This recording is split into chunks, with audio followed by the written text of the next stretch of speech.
নমস্কার বন্ধুরা, আমি তোমাদের রঞ্জিত স্যার বলছি। আজকে আমি হিস্ট্রি যে জেনারেল তাদের লাস্ট মিনিট সাজেশান নিয়ে এসেছি। যাদের 29 তারিখ পরীক্ষা, আমাকে অনেকেই কমেন্ট করছিল, স্যার আমাদেরকে একটা সাজেশান করে দিন। দেখো, খুব কম সময় এবং খুব কম কোশ্চেন পড়ে যাতে পাস করা যায় সেরকমই আমি সাজেশানটা করে এনেছি।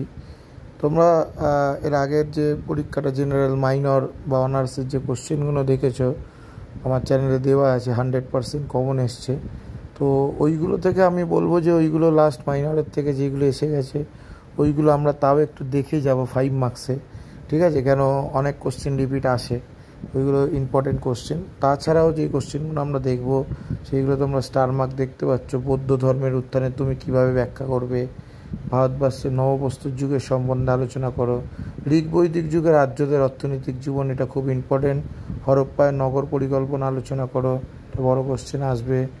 এছাড়াও অশোকের ধর্মনীতি, বৌদ্ধ ধর্মের প্রভাব কী ছিল, বৌদ্ধ ও জৈন ধর্মের পার্থক্য 5 মার্কস। ধম্ম কাকে বলে 5 মার্ক। সঙ্গম সাহিত্য এসেছিলো যেহেতু ওটা 5 মার্কসে আমি রেখেছি। প্রাচীন ভারতের প্রত্নতাত্ত্বিক উপাদান, হরপ্পা সভ্যতার পতনের কারণ, মগধের উত্তরণ কারণ, ভারতের আলেকজান্ডারের ভারত আক্রমণ, এটা খুব ভালো ইম্পর্টেন্ট কোশ্চেন, বড় কোশ্চেনে, ঠিক আছে? সভা ও সমিতি বলতে কী বোঝো, জৈন ধর্মের মূল নীতিগুলি কী ছিল, ঠিক আছে? কলিঙ্গ যুদ্ধের তাৎপর্য লেগো, মেগালিথ কী, হরপ্পা সভ্যতার পতনের কারণ এসে গেছে, তাও তোমরা করে যাবে 5 মার্কসে। হিস্ট্রি ও ইতিহাসের মধ্যে পার্থক্য কী, ঠিক আছে? এইগুলো কিন্তু খুবই ইম্পর্টেন্ট কোশ্চেন। প্রাচীন ভারতের প্রত্নতাত্ত্বিক উপাদান হিসাবে মুদ্রার গুরুত্ব, আর ভারতের ইতিহাসের উপাদান হিসাবে বৈদিক সাহিত্যে।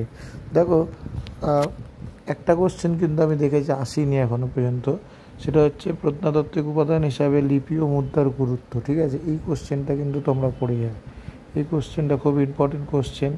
এছাড়া ভারতের আলেকজান্ডারের ভারত আক্রমণটা পড়ে যাবে ভালোভাবে। এছাড়া আমি বলবো হরপ্পা সভ্যতার সামাজিক ও অর্থনৈতিক অবস্থাটা পড়ে যাবে, আর মৌর্য সাম্রাজ্যের পতনের মূল কারণে এটা পড়বে।